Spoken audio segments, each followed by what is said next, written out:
isn't an easy answer to it. I think sometimes, I think there are some strengths, that you would identify from your early childhood, and you just don't clock them until you get to a stage later in life.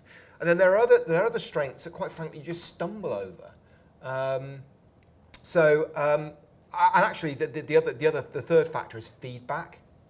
It's a bit like the Johari's window. There's the stuff you know about and other people can see. There's the stuff you know about that other people can't see. The stuff is the stuff you don't know about that other people can see.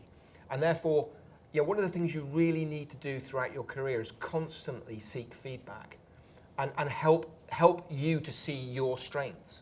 I don't believe that you know everything.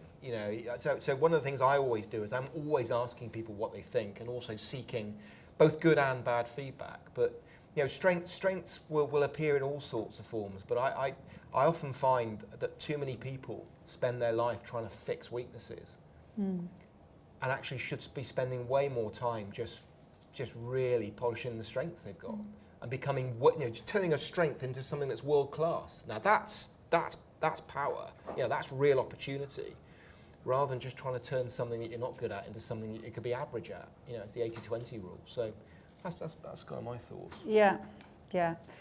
I was thinking about lots. It's great, isn't it? Because I've learnt lots from learning and development here tonight. It's and it is the feedback bit, and there is the joining the dots. I think when you get that horrible question of, what are name your top 3 strengths? It's a horrible question, but actually this whole self-appraisal. If you ever get a chance, have a look about how you self-appraise, because that is basically you're asking that question back at you. And you very quickly know what it is, because it's the things that make you smile when you think about it. And you think, I remember, I know that I just love interacting with customers. And I hadn't spoken to one of my customers for a whole week. And I thought, I feel a bit odd today. I feel a bit odd because this week, what is about this week? And I suddenly thought, I haven't spoken to a customer. And I was like, clock that one. You actually miss it. So, so you build that up. But yeah, self-appraisal, ask those questions, but you'll feel it in your heart. Yeah, similar. I would say definitely ask for feedback. I don't know whether anyone's ever done an insights profile here, but that was also quite an insightful way of finding out about yourself. There's an element of self-appraisal. And as also long a bit as you don't cheat, though. People try and, But if you don't cheat, it's quite enlightening about what you find out about yourself. And it kind of is true. You sort of smile along. And I shared it to my friends and they were like, that is you. And I'm like, my God. But yeah, no, do ask for feedback. And then I think we kind of spoke about it. When you're little, I think if you actually look back and you ask your parents what you were like, you'll probably find out what your strengths were way back then. Yeah. I know I kind of found out that way as well. But yeah, you'll kind of do it as you go, like you said, and it'll be the times when you're in the kind of crisis, out of your comfort zone situation where some of your strengths will really get kind of pulled to the front. The worst thing about the team session where you identify your 3 strengths, then comparing them, and somebody go, my strength's, financial analysis, and you think, well, my strength's humour. I got a rubbish strength. Don't let that, believe me, every strength can be turned into an advantage in the right environment, the right job. It's just finding the context in which your strength's allowed to blossom. But it does, you'll sit there going, what a rubbish strength.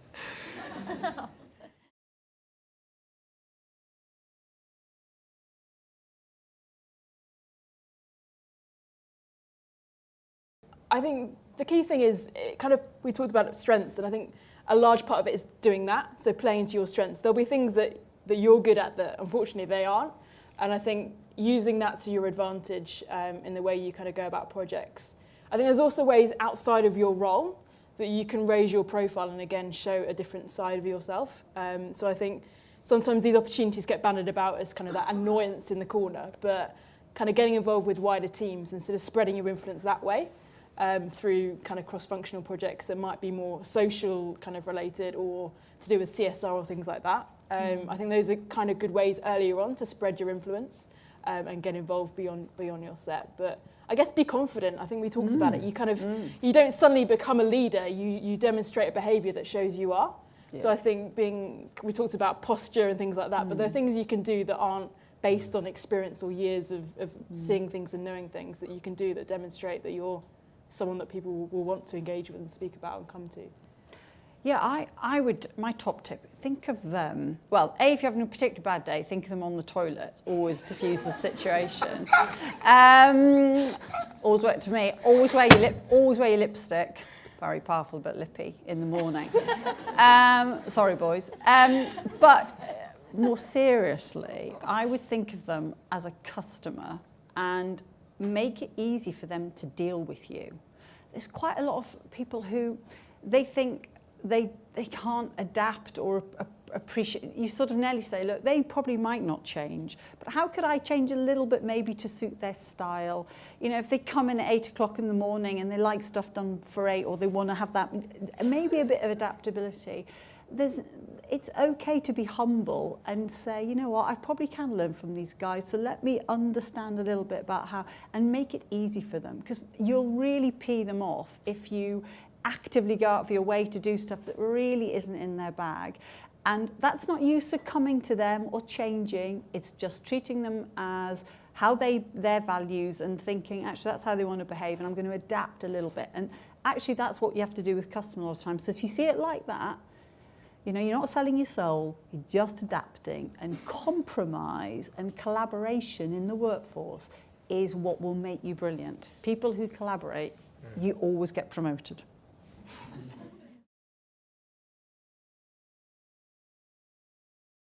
I'd probably ask a question like, I'd ask a question like, what makes you happy? That's the question I would ask, because I think that's ultimately, for me, the reason why you do what you do. So I would either ask that, or I'd ask the why question, which is, why do you do what you do? Sort of linked in a way, but I think sometimes sometimes we look at, I mean, it's a great example of, sometimes the individual, the mantra, the character is bigger than actually the human being they are. And you sometimes are afraid of that persona and that ego, forgetting they're just a human being. And sometimes the most powerful questions are the ones that get below the ego and actually cut right to them as an individual and as a human being. And sometimes just saying, why do you do what you do? You know, what is it you enjoy about it?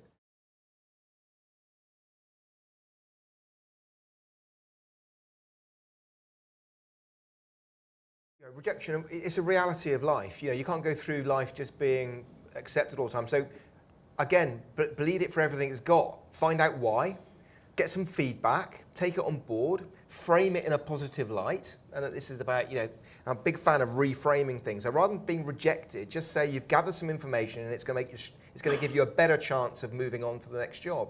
Each of those rejections eventually leads you somewhere. And when you look back, you'll be looking. But it's really, remember the Dyson story? He had 5,126 failed prototypes before he finally landed on the one that made him a billionaire. Think of it that way. So good luck with that. And the other one about experience. Look, experience is another fact of life. When we started our careers, we didn't have any, and we have a lot more now, and hopefully we're going to gain a lot more in the future. So a couple of things.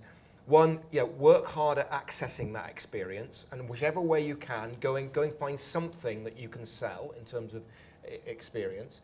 And secondly, and this is a really important piece, which again I talk to my kids about, and I'm in L&D, so I'm going to say this. The most critical skill that you will need to have now and in the future is the ability to learn, unlearn, and relearn. So experience has a life cycle, it has a limit. And that half-life of a skill in the modern world is 5 years. So you can be experienced in something and have a skill in something today that in 5 years' time will be obsolete. So we need to stop thinking about experience as something you're going to carry with you. The most important skill is to keep learning stuff. And when it's run its course, drop it and learn something new. And that's how you will unlock your potential in a world which is changing at an exponential rate, a scary rate. And if there's anything, from an experience perspective, is not thinking as it's something you accumulate, but something you're constantly shifting and changing and learning. But you just got to focus and work hard and access as many opportunities as you can. Thank you. Very good.